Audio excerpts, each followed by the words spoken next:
अस्सलाम वालेकुम स्टूडेंट्स। आज मैं आपको development economics sustainable development economics का नेक्स्ट चैप्टर स्टार्ट करवाऊंगी। ठीक है, ये चैप्टर बड़ा ये जो टॉपिक आज हम पढ़ेंगे बड़ा इंपॉर्टेंट और बड़ा इंटरेस्टिंग टॉपिक है और ये आप लोगों के लिए बड़ा इंफॉर्मेटिव भी है। ठीक है, क्योंकि आजकल जो है बात सिर्फ और सिर्फ एनवायरनमेंट की होती है। ठीक है, जितने भी इंटरनेशनल कॉन्फ्रेंसेस होती हैं या जो भी बड़ी बड़ी जो है मुल्क जो आपस में बैठ के जो प्रॉब्लम को डिस्कस करते हैं तो उसमें एनवायरनमेंट जो है वो बहुत बड़ी एक उनके एजेंडे का एक एलिमेंट होता है। ठीक है, तो आज हम लोगों का जो चैप्टर है द एनवायरनमेंट एंड डेवलपमेंट, कहते हैं कि अब जो एनवायरनमेंट है, एनवायरनमेंट बेसिकली आप पहले ये समझे कि एनवायरनमेंट क्या है। ठीक है, एनवायरनमेंट आपका इर्द गिर्द का माहौल है, आपकी आबो हवा है। इसमें एनवायरनमेंट में आपका जो है वो लैंड भी आ जाता है, एनवायरनमेंट में आपके नेचुरल रिसोर्सेज भी आ जाते हैं, एनवायरनमेंट में आपका वो वाटर जो आप पी रहे हैं वो भी आ जाता है, हवा भी इसमें आ जाती है। एनवायरनमेंट में आपका फॉरेस्ट आ जाते हैं, इसमें आपके जितने ग्लेशियर्स हैं वो एनवायरनमेंट में आते हैं। ठीक है, जो भी आपके नेचुरल रिसोर्सेज हैं, ठीक है, जो आपकी आबो हवा को अफेक्ट करते हैं डायरेक्टली या इनडायरेक्टली, वो आपके एनवायरनमेंट में आते हैं। ठीक है, अब एनवायरनमेंट जो है, कहते हैं कि उसका जो इकोनॉमिक डेवलपमेंट है उसके साथ बड़ा एक ताल्लुक है। ठीक है, अभी तक जब आप ये देख रहे हैं तो आपको कोई इतनी सेंस नहीं समझ में आ रही होगी कि भाई ये एनवायरनमेंट और इकोनॉमिक डेवलपमेंट ये कैसी बात है। ठीक है, तो आज जैसे जैसे हम इस चैप्टर को जो है वो पढ़ेंगे तो आपके लिए जो है बड़ी नई से नई चीजें जो है वो आएंगी, क्योंकि रात से मैं भी इस चैप्टर को पढ़ रही हूँ और मुझे भी इसको पढ़ के जो है बड़ा मजा आया है और इसमें से जो इंफॉर्मेशन है वो मुझे बहुत ज्यादा मिली है। ठीक है, तो मैं चाहती हूँ कि वो सारी मैं आप लोगों के साथ भी बड़ी डिटेल में शेयर करूँ। ठीक है, तो इसमें सबसे पहले आपका जो टॉपिक आता है वो जो कहता है कि environment and development basic issue. कहता है कि बेसिक इशू क्या है एनवायरनमेंट और डेवलपमेंट का। तो उसमें जनाब बेसिक इशू में आपका आता है कि जो है the livelihood of more than half of the economically active population is in developing world directly depend on whole or part of environment। ठीक है, थ्रू एग्रीकल्चर। ठीक है, as well as animal husbandry, hunting, fishery, forestry. ठीक है, कहते हैं कि आपका जो है अब आपकी जो डेवलपिंग कंट्रीज है उनकी आधी से ज्यादा पॉपुलेशन जो है उसकी जो इकोनॉमिक एक्टिविटीज है, इकोनॉमिक एक्टिविटीज का मतलब कि उन्होंने जो पैसा कमाना है, ठीक है, वो रिलेट करता है, डिपेंड करता है आपके जो है वो एनवायरनमेंट पे। अब वो एनवायरनमेंट पे कैसे करता है, कहते हैं थ्रू एग्रीकल्चर। तो वाकई जितने भी डेवलपिंग कंट्रीज हैं वो सारे एग्रीकल्चर कर रहे हैं। ठीक है, फिर जो आपकी लेबर फोर्स है वो सबसे ज्यादा एग्रीकल्चर सेक्टर में एंगेज होती है। फिर उसके बाद नेक्स्ट आपका जो है वो आ जाता है हंटिंग। ठीक है, ये जो आप शिकार करते हैं जानवरों का मीट जो है जिससे आपको मिलता है। उसके बाद आपकी फिशरीज आ जाती है। आप जो अब जितने भी आप फिश फूड या सी फूड खाते हैं, ठीक है, सी फूड खाते हैं और प्लस उस सी फूड से जो हम लोगों की नेक्स्ट आगे जो ऑयल बनता है, जैसे कि फिश ऑयल हो गया और डिफरेंट तरह की जो हर्ब्स हम लोगों को एक बहुत कसीर तादाद है हर्ब्स की जो हम लोगों को सी से मिलती है। और अनफॉर्चुनेटली हम लोगों ने तो अपनी फूड को और अपनी इकोनॉमिक एक्टिविटीज को इतना ज्यादा एक्सप्लोर नहीं किया है और हम लोग समझते हैं कि सिर्फ एक फिश खा लेना ठीक है, और वो भी कम कभी कभार, ठीक है, वो मछली जो है वो खा लेना, शायद यही जो है वो सी फूड है। जबकि जो दूसरे ममालिक है उन लोगों ने और जो सी फूड को एक्सप्लोर किया है, बेसिकली उनके पास सी है भी बहुत ज्यादा था और उनके पास बड़ी वैरायटी ऑफ सी फूड थी, जिसकी वजह से उन लोगों ने जो है अपनी सी फूड की हैबिट डेवलप की। साथ साथ फिर उन्होंने हर्ब्स जो है, सी के अंदर बहुत सी ऐसी हर्ब्स है जो कि आपके जो मेडिसिन में यूज होती हैं, ठीक है, और आपके फूड में यूज होती हैं। एक दफा मैं किसी मार्केट में गई थी तो वहां पे मैंने देखा कि बहुत बड़े बड़े से जो है ना पत्ते से पड़े हैं और उनके ऊपर कोई सॉर्ट ऑफ जैसे चाट मसाला सा डाला हो ना, ठीक है। तो मैंने उनसे पूछा, मैंने कहा ये क्या चीज है, तो कहते हैं ये सी का पिकल है। पिकल बेसिकली अचार को कहते हैं, ठीक है। तो कहते हैं कि ये सी का पिकल है। तो आई वाज वेरी सरप्राइज्ड कि एक सी का पिकल, ठीक है। तो वो मुझे फिर खातून बताने लगी कि ये जो हर्ब्स होती है ना, ठीक है, ये उसका पिकल है और ये हम लोगों के फूड का हिस्सा है, हम लोग खाते हैं। ठीक है। फिर एक दो दफा ऐसे हुआ कि मुझे मतलब मेरी बेटी जो है उसको कुछ जैसे सीजनल कफ और फ्लू होता है, ठीक है। तो तब मुझे किसी ने मेडिसिन दी। तो वो मेडिसिन बिल्कुल ऐसे छोटा सा साशे सा था, जैसे सॉर्ट ऑफ कोई सुपारी हो ना, इस तरह का साशे था। कहते अपनी बेटी को खिला दो। मैंने कहा ये क्या? कहते ये हर्ब्स हैं, सी हर्ब्स है। जनरली जो बच्चे का जैसे जो है वो गले में रेशा हो जाता है या फ्लू हो जाता है या कफ है तो वो इससे ठीक हो जाएगा।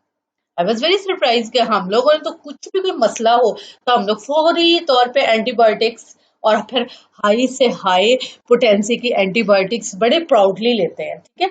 तो उन लोगों ने एनवायरनमेंट के वो इतना ज्यादा क्लोज है और उन्होंने इतनी ज्यादा डिपेंडेंसी इस पे की हुई है। और ये फिर पूरा एक जो आपका जो फिशरीज है ना और आपका जो लाइफ स्टॉक है वो इतना बड़ा डिपार्टमेंट उन लोगों का बड़ा हुआ है। उसमें hundred of thousands of people है जिनकी जॉब्स उसके साथ रिलेट है, कनेक्ट कर रही है, ठीक है। इसी तरह से जो फॉरेस्ट है, फॉरेस्ट बहुत ज्यादा आपकी जो है वो इकोनॉमिक एक्टिविटीज जो है उसमें होती है। सबसे बड़ी चीज ये है कि फॉरेस्ट जो है उधर से हमें वुड आती है, हम लोगों को लकड़ी आती है, ठीक है, जो कि फर्नीचर में यूज होती है। सेकेंडली फिर फॉरेस्ट से हम लोगों को जो है वो फ्यूल भी तो मिलता है, ठीक है। फिर फॉरेस्ट जो है वो आपकी जो एनवायरनमेंट है उसका जो टेम्परामेंट है उसको कंट्रोल रखते हैं। जो फॉरेस्ट है वो जो आपकी कार्बन आपकी एमिशन बहुत ज्यादा हो जाती है, कार्बन डाइऑक्साइड आपके बहुत ज्यादा हो जाती है, तो उसको रिड्यूस बेसिकली फॉरेस्ट ही करते हैं, ठीक है। फिर डिफरेंट तरह के हम लोग जो फॉरेस्ट है उससे हम लोग डिफरेंट तरह के जो है लेते हैं, ग्राम्स लेते हैं, बहुत सी दालें लेते हैं, फ्रूट हम लोगों का वहां से आता है, बहुत सा सीड हम लोगों का वहां से आता है।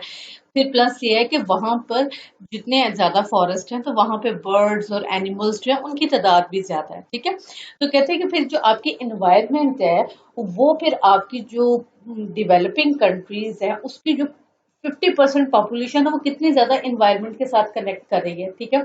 अगर आपके मुल्क में जो फॉरेस्ट कम हो, ठीक है, तो उससे क्या होता है कि आपके जो फ्लड आने के चांसेस ज्यादा होते हैं। फॉरेस्ट बेसिकली जो ऊपर से ग्लेशियर्स मेल्ट हो रहे होते हैं उनके जो पानी नीचे आ रहा होता है, जो जंगलात होते हैं ना वो उस पानी के जो उस पानी का जो फ्लो है ना उसको रोकते हैं, ठीक है। अगर वो जैसे हम लोगों ने देखा सारे के सारे दरख्त को उड़ा जो है काट दिए तो वो क्या होगा कि बारिश होती है और सीधा स्ट्रेट वे पानी आ जाता है, ठीक है। और वो पानी सॉर्ट ऑफ फ्लड की एक शक्ल इख्तियार कर लेता है और फसलों को और गाँव को और क्या कुछ तबाह कर देता है।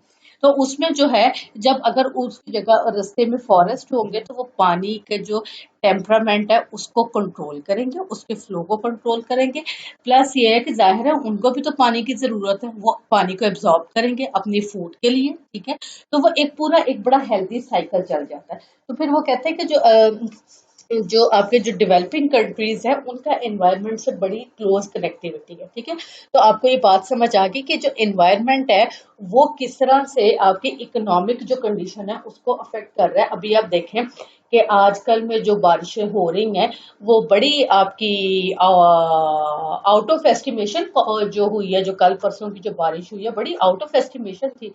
और ये बारिश जो है ये फार्मर्स के लिए बड़ी महंगी है क्योंकि फसल जो है गंदम बिल्कुल इस वक्त खड़ी हुई है और उसकी कटाई की जो है वो तैयारियां हो रही हैं। ऊपर से बारिश हो गई है, अब गंदम का जो बालें हैं वो गीली हो गई हैं, अब उसको नहीं काटा जा सकता, जाहिर है वो। और फिर उससे ये है कि बारिश जब पड़ती है ना तो बहुत से आपकी जो ऊपर से जो उसके जो गोशे होते हैं गंदम के वो गिर जाते हैं, ठीक है। और जो नीचे गिर गया वो जाहिर है खराब हो गया। तो उसमें आपके गंदम जो है ना उसके जो यील्ड निकलने के चांसेस हैं वो कम हो जाते हैं। तो आप ये देखें कि हम एनवायरनमेंट के साथ किस तरह से कनेक्ट है, ठीक है। तो हम लोग एनवायरनमेंट से अपने आप को तो किसी तरह से एट डिस्टेंस कर ही नहीं सकते हैं और डेवलपमेंट के पॉइंट ऑफ व्यू से तो बिल्कुल भी नहीं कर सकते हैं, ठीक है। तो इसको आप मजीद आगे जो है वो आगे इसकी मेरी डेफिनेशन बता दी है और वो कहते हैं कि इन्वायरमेंट और इकोनॉमिक्स का फिर जो रिलेशनशिप है वो भी आपको समझ आ गया। कहते हैं कि in recent years economist have increasingly focused on the importance implications of environmental issues for the success of development efforts। कहते हैं कि फिर आजकल के जो इकोनॉमिस्ट है वो तो बात ही यही करते हैं कि आपने जो अगर इकोनॉमिकली डेवलप होना है तो आपको अपना एनवायरनमेंट बेहतर करना पड़ेगा, आपको अपना एनवायरनमेंट सही करना पड़ेगा, तो आप ही जो है वो डेवलपमेंट की तरफ जाएंगे।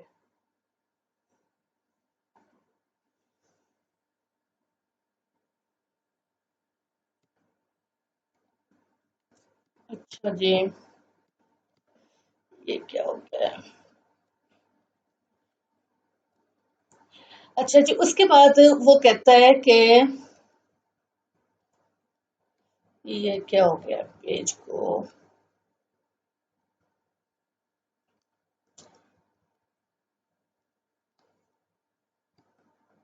अच्छा जी,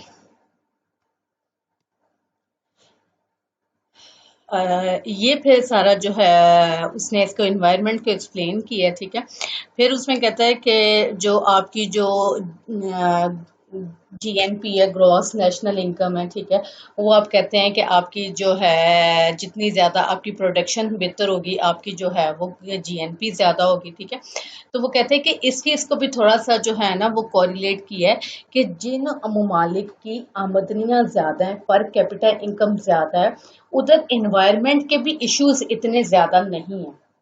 और वो ममालिक जहाँ पे के आपकी जीडीपी कम है, आपकी पर कैपिटा इनकम कम है, वहाँ का एनवायरनमेंट भी ज़्यादा डर्टी है, ठीक है। तो वो कहता है कि इनकम का आपके एनवायरनमेंट के साथ भी बहुत ज़्यादा ताल्लुक है। अब आप इसकी एक एग्जांपल इस तरह से देखें कि अगर एक कोई अमीर बंदा है, ठीक है, उसने अपनी जो एग्रीकल्चर लैंड है उसको उसने यूज़ करना है, तो वो बड़े तरीके से उसको इस्तेमाल करेगा, उसको प्रॉपर खाद डालेगा, उसको जो है प्रॉपरली जो है वो टाइमिंग के साथ उसको लेके चलेगा, ताकि उसकी लैंड जो है वो ज्यादा देर तक उसकी सॉइल बेहतर रहे और ज्यादा देर तक जो है वो अपनी प्रोडक्शन को ले सके, ठीक है। जबकि जो पुअर कंट्रीज होते हैं या हमारे जैसे डेवलपिंग कंट्रीज होते हैं, उसमें फार्मर को अपनी सिर्फ आज की फसल की फिक्र होती है। वो इस चीज से बिल्कुल लीस्ट कंसर्न होता है कि आने वाले टाइम में उसको जो है वो अगर ये लैंड ये डिग्रेड हो जाएगी, इसकी फर्टिलिटी कम हो जाएगी या इसकी सॉइल्स जो है वो कम हो जाएंगी, तो मेरी प्रोडक्शन कम होगी, ठीक है। ये चीज जो है ये मैं आपको इसकी एग्जांपल बताऊं कि हम लोगों के कुछ खुद कुछ ऐसे फॉर्म्स हैं जो कि लिटरली नियर टू जो है वो बंजर वाली जो है सिचुएशन हो गई है। तो उसमें जनाब उनसे जो है जिनको ये जमीन दी गई थी, जिन मज़ारों को, उनसे पूछा है कि ये आपने क्या किया है, जमीन का क्या हाल कर दिया, ठीक है। तो वो जनाब उन्होंने सिर्फ कंसर्न था अपनी जो आज की प्रोडक्शन पे, मेरी आज की प्रोडक्शन ठीक हो, ठीक है। तो उसमें उसने ना प्रॉपर तरीके से जमीन को जो है वो मेंटेन किया, ना उसने प्रॉपर तरीके से खाद डाली, ना उसकी सॉइल को चेक करवाया। और अब सिचुएशन ये आ गई है कि वो जमीन जो है वो अपनी जो प्रोडक्शन है उस वो तो उसने मतलब 50% से भी लेस कर दी है। लेकिन आने वाले टाइम पे वहां पे या तो ये ईंटों का भट्टा लग सकता है, ठीक है, या फिर वहां पे सीमेंट डाल के तो कोई घर घुर बना ले, वो एग्रीकल्चर लैंड जो है वो बुरे तरीके से स्पॉइल हो गई है, ठीक है। तो ये जो इस किस्म के जो इश्यूज हैं ये भी इन्वायरमेंट के साथ आते हैं। तो फिर वो यहाँ पे डिस्कस करता है, कहते हैं कि जिन ममालिक की इनकम अच्छी है उन लोगों में इतने रिसोर्सेज उनके पास थे कि उन्होंने अपने एनवायरनमेंट को बेहतर किया, ठीक है। ताकि क्योंकि ये जो एनवायरनमेंट है ना, ये बेटा वो चीज है जो आपने अपने फ्यूचर जनरेशन्स के साथ भी शेयर करनी है, ठीक है। हम इस चीज को भूल जाते हैं, हम सिर्फ अपना आज का देखते हैं। लेकिन अगर डेवलप वर्ल्ड में देखा जाए तो वहां पे वो लोग इस चीज को इतना सेफ रखते हैं कि ये चीज में मेरे आने वाली जनरेशन का भी हिस्सा है, ठीक है। वो अपनी जो गाड़ी जो है उसकी उनकी अगर गाड़ी जो धुआं देती है तो वो उससे खुद बड़े वरिड होंगे, क्योंकि उनको पता है कि अगर हमने आज इस एनवायरनमेंट को पोल्यूट किया है तो कल को हमारे बच्चे इस पोल्यूटेड एनवायरनमेंट में जो है वो सांस लेंगे। और बहुत से लोग जो है वो ये कहते होते थे कि आप लोग बड़े मजलूम हो या बड़े पुअर हो, क्योंकि जो एनवायरनमेंट हमने अपने बचपन में देखा है आपने वो एनवायरनमेंट नहीं देखा है, ठीक है। और अब जो उनके बचपन से आज का एनवायरनमेंट डिफरेंट है और अब से जैसे जो चेंज हो रहा है, तो जो हमारी आगे वाली फ्यूचर जनरेशन है उनके लिए एनवायरनमेंट किस किस्म का होगा या वो कितने डर्टी या पोल्यूटेड एनवायरनमेंट में आएंगे, ठीक है। तो उसमें कहते हैं कि आपकी जो एक तो जो एनवायरनमेंट है ना, ये आपकी वो चीज है जो आपने अपनी जनरेशन को आगे ट्रांसफर करना है, ठीक है, और अगर आपका बैड एनवायरनमेंट ट्रांसफर करते हैं तो वो ऑटोमेटिकली पुअर हो जाए, ठीक है, उनको आपको कुछ और करने की जरूरत नहीं है, वो ऑटोमेटिकली पुअर हो जाए, ठीक है। इसमें फिर एक वो कहता है कि ग्लोबल वार्मिंग, वार्म होता है गर्म होना, और कहते हैं कि ओवरऑल आपकी जो पूरी जो वर्ल्ड है, ठीक है, it is getting hotter and hotter, ठीक है, वो आपका हॉट से हॉट हो रहा है, और उसमें आपकी जो फैक्टर्स हैं, ये जो आपके एनवायरमेंटल चेंजेस आ रही हैं, ठीक है, जैसे आपके जो सीजन्स हैं उनकी टाइमिंग्स चेंज हो रही हैं, ठीक है, तो उससे क्या हो रहा है कि आपकी जो ग्लोबल वार्मिंग है वो बढ़ती जा रही है। अब आप ये देखें कि हमारे और सूरज के दरमियान एक ओजोन लेयर है, ठीक है, और वो जो ओजोन लेयर है, वो लेयर जो है वो जगह जगह से जो है वो डैमेज हो रही है, जिसकी वजह से सूरज की वो वाली भी जो रेज है हमारे तक आ रही हैं, जो कि हमारे लिए यूजफुल नहीं है, ठीक है। तो उसमें क्या है कि ये एक सॉर्ट ऑफ ग्लोबल वार्मिंग है, वो जो ओजोन लेयर जो है वो डिस्ट्रॉय हुई है, वो बेसिकली हमारी पोल्यूशन की वजह से डिस्ट्रॉय हुई है, ठीक है। तो उसे फिर कहते हैं कि जो क्लाइमेट चेंज है, ठीक है, ये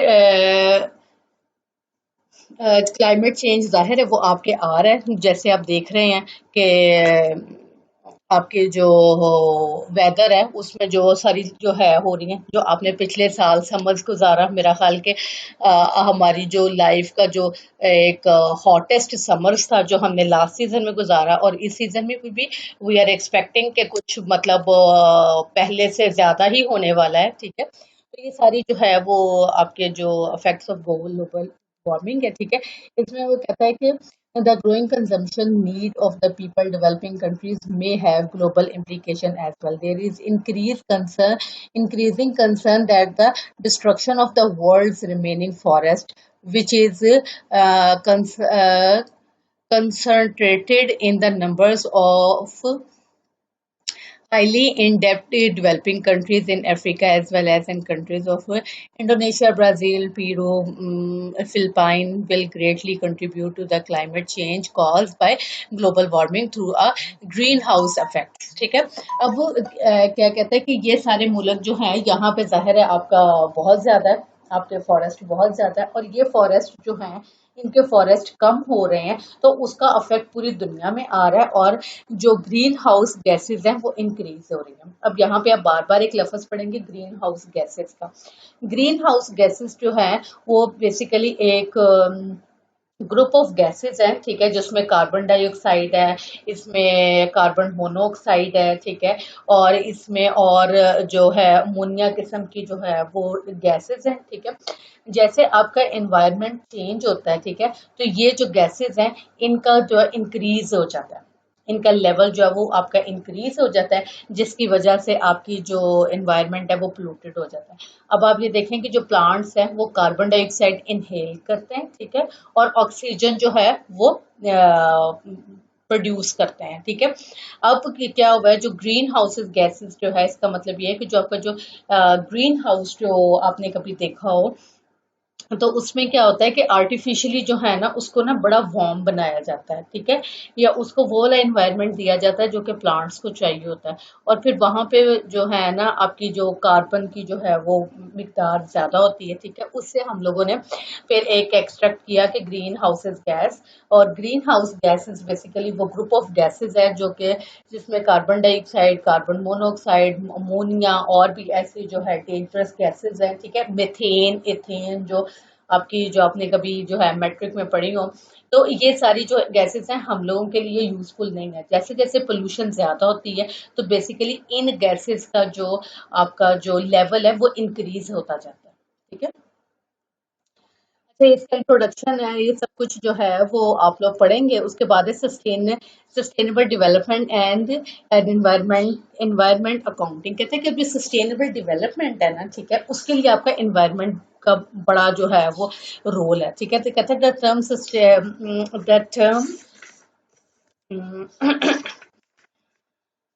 हाँ जी, उसमें ये कहता है कि the term sustainability reflect the need for careful balance between the economic growth and the environmental preservation. Although many definitions exist, sustainability generally reflect onto meaning the need of the present generation without compromising the need of the future generations. कहता है कि इसका balance या sustainability का मतलब ये है कि आपने आज अपने एनवायरनमेंट को यूज करना है, ठीक है, लेकिन आपने जो फ्यूचर में जो आपने अपने जो जनरेशन को एनवायरनमेंट देना है तो वो भी आपने उनके लिए कोई यूजफुल फॉर्म में देना है, ठीक है। ये नहीं है कि आपने अपना सारा जो है इस्तेमाल कर लिया, अपना हिस्सा ले लिया और उनके लिए कुछ पूछा ही नहीं या उनके लिए कुछ छोड़ा ही नहीं, ठीक है।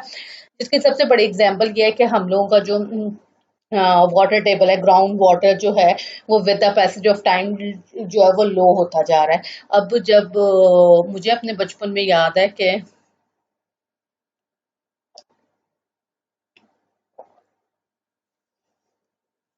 हाँ जी, मुझे अपने बचपन में याद है कि ना जो वैसे जो है पानी का जो बोर किया जाता था, जो ड्रिलिंग की जाती थी, तो ये है कि 70-80 फीट पे जो है ना पानी आ जाता होता था। और जो भी कोई कंस्ट्रक्शन के लिए या दाएं बाएं जो है वो वाटर चाहिए होता था, वो 70-80 पे आपको इजीली मिल जाता था, ठीक है। और जब आपने को पीने के लिए पानी चाहिए होता था तो वो आप 100 फीट पे कहते थे, ठीक है। तो 100 फीट जो है दैट इज उस वक्त जो है ना उसको जो है ना दैट वाज टू डीप, उसको मतलब कि बड़ा एक डीप समझा था। 100 फीट उसने जो है पानी का बोर करवाया, इतना गहरा, ठीक है। और अब राइट नाउ कंडीशन क्या है कि 100 फीट पे हमारा पानी आता ही नहीं है, साफ या गंदा तो दूर की बात कि 100 फीट पे हमारा पानी ही नहीं है। हमारा पानी चला गया हुआ है 100 से 150 के दरमियान, ठीक है। और अगर आपने कोई पीने का पानी करना है तो अपने 200 से अबव पे जाके बोर करना, ठीक है। तो ये हम लोगों ने अपने एनवायरनमेंट के साथ किया है, तो जिसकी वजह से जो जनरेशन आपकी जो फ्यूचर जनरेशन है वो आप वो उनके लिए क्या बचेगा, कैसा पानी बचेगा, ठीक है। आगा जो हमारी आने वाली जनरेशन है वो किस तरह से जो है वो पानी को यूज करेंगे, वो तो बड़ा जो है वो पानी को उनके लिए तो पानी बड़ा नायाब होगा, ठीक है। और मुझे कुछ जो है वो इस तरह से है कि जो हम लोगों का जो घर है, जो मेरे जो पेरेंट्स का जो घर है, तो उनके जो because it is very old home, ठीक है। तो उसमें जब कभी पहले शुरू में बताती हैं, अम्मी बताती हैं या मेरे जो फादर है ही यूज्ड के हमारे घर में कुआं था, ठीक है। और उस कुएं में से जो है वो पानी निकाला जाता था और that was very fresh water, और बड़े लोग आके जो उधर से पानी लेते होते थे, ठीक है। क्योंकि तब तो इतना कोई प्रॉपर निजाम नहीं था, तो कोई बोर करना या इस किस्म का नहीं था, तो वो कुआं था, कुएं में से जो है वो पानी लिया जाता था, ठीक है। अब वो जो कुआं है वो with the passage of time पहले तो उसमें से बड़ा फ्रेश पानी आता था, ठीक है, लेकिन दाएं बाएं पानी पोल्यूटेड होने लगा, ठीक है। तो वो पानी जो है आहिस्ता आहिस्ता वो पानी भी स्मेल्ड होने लगा कि उस वाटर में से स्मेल आना शुरू हो जानी, ठीक है। फिर उसके बाद उसको वॉश करवाना, उसको करना, with the passage of time इतना ज्यादा वो हम लोगों का वाटर टेबल जो है वो लो हो गया कि वो जो हमारा जो घर का कुआं था इट वाज ड्राई, वो ड्राई हो गया बिल्कुल, ठीक है। तो फिर आफ्टर सम टाइम हम लोगों को उसको फिल करना पड़ा और वो खत्म कर दिया, ठीक है। और अक्सर जो पुराने लोग आते हैं तो वो आके हमारे घर में उस कुएं को देखना चाहते हैं या वो मतलब पूछते हैं, देवर आस्किंग अबाउट दैट वेल, तो कहते हैं कि जनाब वो पानी का जो है वो जमीन में पानी नहीं रहा था जिसकी वजह से जो है वो कुआं मेंटेन ही नहीं हो सका, ठीक है। तो ये बड़ी कॉमन एग्जांपल्स हैं जो हम लोगों ने अपने फ्यूचर जो है उनके साथ किया है कि हम लोगों ने अपने बचपन में, मुझे कुछ थोड़ा बहुत कोई याद पड़ता है कि ऐसे कोई हाँ कुछ जो है, लेकिन ये है कि अगर मैं अपने बच्चों को बताऊं तो वो तो बड़े एक्साइटेड होते हैं कि अच्छा इस घर में कुआं था, किधर है, हमें क्यों नहीं दिखाया, हमने क्यों नहीं देखा। तो अनफॉर्चुनेटली वो हमारी फ्यूचर जनरेशन इसको नहीं देख सकती हैं, इस किस्म की चीजें जो नेचुरल चीजें थी, ठीक है, वो उससे जो है वो फायदा नहीं उठा सकते हैं, ठीक है। तो उसमें कहता है कि आपने अपनी जो है अब इन्वायरमेंट को इस तरह से बनाना है कि आपकी फ्यूचर जनरेशन जो है वो भी इससे फायदा उठा सकें, ठीक है। कहते हैं इन्वायरमेंटल अकाउंटिंग क्या है, the corporation of environment benefits and costs into quantitative analysis of the economic activities। वो कहते हैं कि आप ये देखें कि आपने एनवायरनमेंट से जो फायदा उठाया है, ठीक है, उसकी आपने इकोनॉमिकली कॉस्ट भी उसकी जो है मेजर करनी है, ठीक है। अब जो rather environment has been degraded of some extent, natural resources and other form of capital liking act as complements, ठीक है। manufacturing capital is generally unproductive without a minimum of available of environmental resources, while further technology fix may be imagined that there is a certainty or no generate that they will emerge, ठीक है। वो कहते हैं कि हम लोग जब capital की बात करते हैं, हम लोग अपनी प्रोडक्शन की बात करते हैं, आउटपुट की बात करते हैं, तो उसमें हम लोग सिर्फ जो है अपनी प्रोडक्शन को ही देखते हैं कि भाई हमने इतनी प्रोडक्शन कर ली, लेकिन उससे जो आपके एनवायरनमेंट में कॉन्सिक्वेंसेस आए हैं उनको आप लोग देखते ही नहीं है, ठीक है। अब ये देखें कि जो है ईंटों वाला जो भट्टा है, ठीक है, वो जनाब ईंटों वाला भट्टा चलता है तो वो सिर्फ जो उधर बैठा हुआ बंदा है ना, वो सिर्फ और सिर्फ जो है अपनी जो प्रोडक्शन है और अपने जो इनकम है उसी को काउंट कर रहा होता है। वो इस चीज को देखता ही नहीं है कि उसकी जो ये जो उसकी इनकम हुई है एट विच कॉस्ट हुई है, कि उसने जो धुआं इन्वायरमेंट में जो है वो डिस्चार्ज की है वो उसकी कॉस्ट क्या थी, ठीक है, और जो उसने इकोनॉमिक बेनिफिट्स उठाए हैं उसकी कॉस्ट क्या है, ठीक है। तो जो दुनिया है वो इस चीज पे अब चलने लग गई है कि इधर आपने हो सकता है कि आपने जो है वो इनकम आपकी महीने की हुई हो 2 लाख, ठीक है, और जो आपने एनवायरनमेंट जो है डिस्ट्रॉय किया वो किया हो 10 लाख का, ठीक है। तो वो कहते हैं कि इन सब चीजों को साथ लेके चलना है, इसके बगैर जो है एनवायरमेंटल अकाउंटिंग के बगैर जो है आपकी सस्टेनेबल इकोनॉमिक डेवलपमेंट जो है वो मुमकिन नहीं है, ठीक है। इन्वायरमेंटल कैपिटल की फिर वो बात करता है कि इन्वायरमेंटल कैपिटल क्या है। कहता है कि the proportion of the country's overall capital assets that directly relate to the environment, for example forest, soil quality and the groundwater। कहते हैं कि अब आपका जो environmental capital जो है, एक तो आपका वो capital है जो आपका product manufacturing capital है, environmental capital है, आप इंक्रीज कर रहे हैं अपने फॉरेस्ट को, आप इंक्रीज कर रहे हैं अपनी सॉइल क्वालिटी को, अपनी जो लैंड है उसकी क्वालिटी को, जैसे मैंने एग्जांपल बताई कि हमारे कुछ फॉर्म्स जो है वो बंजर हो गए हैं क्योंकि उसकी सॉइल क्वालिटी जो है वो बहुत लो हो गई है। और फिर तीसरा इसमें आ जाता है कि ग्राउंड वाटर, जिसकी मैंने अभी आपको इतनी लंबी स्टोरी सुनाई है कि ग्राउंड वाटर जो है वो उसको भी हमें जो है वो सेव करना है, और वो भी आपका इन्वायरमेंटल कैपिटल में आता है, ठीक है। फिर कहते हैं कि जब ये सब चीजें हैं तो फिर आपकी जो नेट नेशनल इनकम है, वो कहता है जो आप अपनी नेट नेशनल इनकम जो बनाते हैं, ठीक है, वो क्या है, the environmental accounting measure of the total annual income that can be consumed without diminishing the overall capital asset of the nations including environmental capital। कहते हैं कि अब आपका नेट नेशनल इनकम जो है ना वो है कि जिसमें आपका इन्वायरमेंट भी आता है, ठीक है, आपकी दूसरी प्रोडक्शन भी आती है और आपका इन्वायरमेंट भी आता है, तो उससे फिर आप जो है अपनी जो है सस्टेनेबल नेट नेशनल इनकम कहते हैं, ठीक है। यहाँ पे बहुत सी हमारी जो फैक्ट्रीज हैं वो डायरेक्टली जो है अपना जो वेस्ट है वो नहरों में दरियाओं में जो है वो फेंक रहे हैं, ठीक है, तो उससे जो है आपकी जो वाटर है वो आपका जो है पोल्यूटेड होता जा रहा है, ठीक है।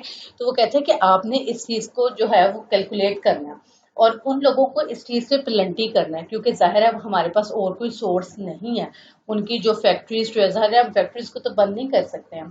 तो फिर क्या है कि जो जिसमें आपकी सबसे ज्यादा आपकी जो ये लेदर इंडस्ट्री आती है, आपको पता है कि जो डेवलप कंट्रीज है उन्होंने अपनी जो लेदर की जो इनिशियल प्रोसेसिंग है वो अपने मुल्क में ख़त्म कर दी है, और हमारे जैसे जो गरीब डेवलपिंग कंट्रीज है वहां पे ये चल रही है, वो सिंपल यहाँ से लेदर खरीदते हैं, ठीक है, और जो भी जो है वो जानवरों की खालों से जो लेदर बनाने का जो प्रोसेस है वो सारा हमारे जैसे मुल्कों में होता है। अब वो इतना डर्टी प्रोसेस है, इतना डर्टी प्रोसेस है, यू कैन नॉट इमेजिन, ठीक है।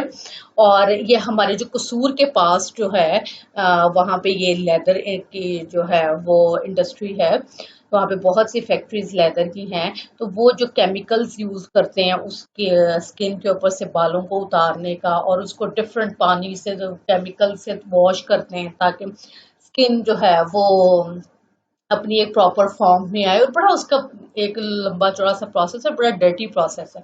वो ऐसे करके है कि डिफरेंट पूल्स बने हुए हैं, और लोग, इंसान जो है, हमारी जो लेबर है, वो खुद उस तेजाब के अंदर खड़े होते हैं और उन खालों को धो रहे होते हैं, ठीक है। तो वो जो अब जो तेजाब वाला पानी है, वो सीधा उन लोगों ने नहर में निकाल देना, ठीक है। और वहां पे इतना ज्यादा, ये एक जो है इस पे डॉक्यूमेंट्री भी आई थी कि वहां पे इतनी ज्यादा लोगों में जो हेपेटाइटिस की बीमारी, ठीक है, वहां पे बहुत ज्यादा लोगों में टीबी जो